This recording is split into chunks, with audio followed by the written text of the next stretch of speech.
An evil gnome was terrorizing a farmhouse near Porterville. The first incident occurred when a woman by the name of Tammy moved herself and her 3 children into a small farmhouse on the Tule River near Porterville. Soon after moving in, Tammy started feeling like something was watching them and had an uneasy feeling every time she walked by the old barn. For some reason, most of the animals on the farm seemed to avoid the rickety old building, and soon she noticed that the number of her ducks and chickens had started to dwindle, but couldn't figure out why. She was soon going to have an idea why. One night, Tammy and her son were coming back from grocery shopping when, as she parked the car and got out, she noticed movement to her right. Thinking nothing of it, she picked up a grocery bag and noticed it again, this time accompanied by what she described as a very freaky, very evil-sounding chuckle. Looking in the direction of the noise, Tammy noticed about 50 yards away a small humanoid-looking figure. Or as she described it, a gnome. The figure was about 2 to 3 feet in height and wore black baggy pants and a gold-colored shirt. The face was partially covered by a long salt and pepper beard, and on top of the head was a long, pointed red hat. The nose was large and bulbous, and the eyes were rather a deep set. As the figure grinned at them, Tammy noticed that the grin was almost from ear to ear and that the teeth looked to be an ugly brown color and appeared to be either pointed or jagged. Horrified, Tammy dropped the groceries, grabbed her son, and ran off towards the house with the cackling little man right on her heels. When Tammy was able to get inside the house and was in the midst of telling her 2 daughters what she saw movement outside the kitchen window.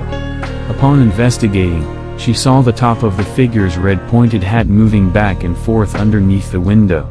Finally, after what must have seemed like an eternity, the figure disappeared and Tammy was able to get the groceries from the car. This was the only time she actually saw the figure, but until she moved out she would always hear creepy chuckling coming from the old barn as if it was taunting her or something. You would think that this would be an isolated occurrence, but it seems the gnome wasn't satisfied with just terrorizing Tammy and her family. In March of 2010, a family moved into the same house on the Tule River. According to the wife, Charlie, it was perfect for what their family needed. Her husband took a particular liking to a pond on the property and decorated it with fairy, gnome, and toadstool yard ornaments and stocked it with Japanese koi fish. Not surprisingly, Charlie and her family also had an eerie feeling about the old barn on the property and tried to stay away from it as much as possible. One night, at around 3 a.m., Charlie and her husband was woken by what can only be described as a raspy, gurgling singing. Charlie and her husband looked out their bedroom window and what they saw defied what they considered their reality. Standing by the pond and holding one of the garden gnomes was a creature that came out of a Grimm's fairy tale, as Charlie described it. The creature was 2 to 3 feet tall, wearing maroon pants and a baggy yellow shirt with a brown vest over it and a dark waistcoat.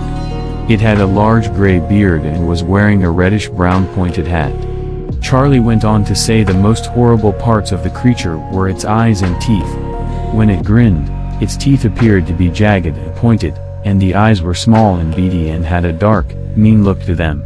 Apparently the creature saw the couple looking at him, and reached into the pond and grabbed a koi, dropped it into its mouth, and swallowed it.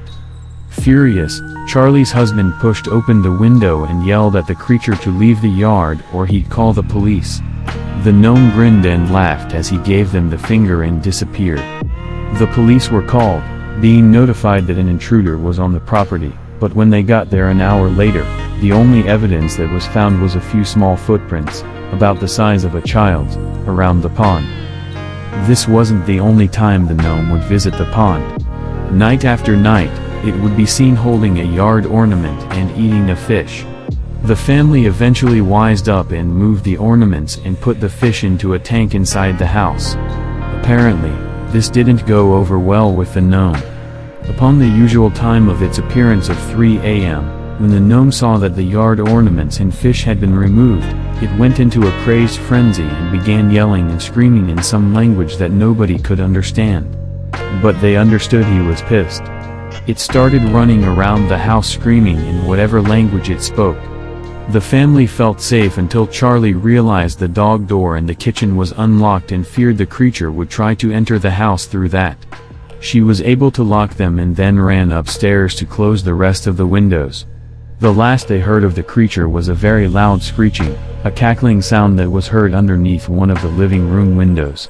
Charlie's husband went to investigate and saw the top of the creature's hat underneath the window.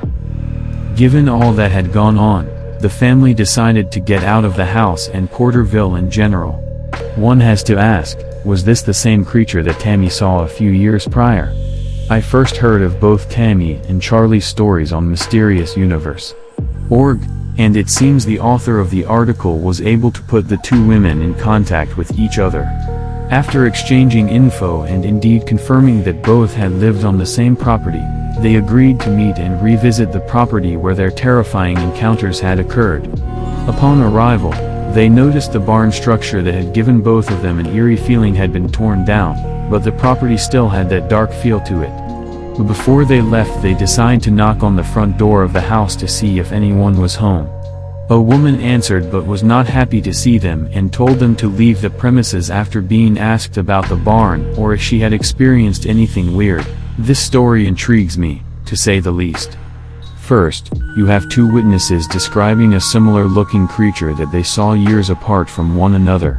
Then you have a creature that is known only in folklore but is usually of a pleasant nature, not the mean asshole that was seen by the two women.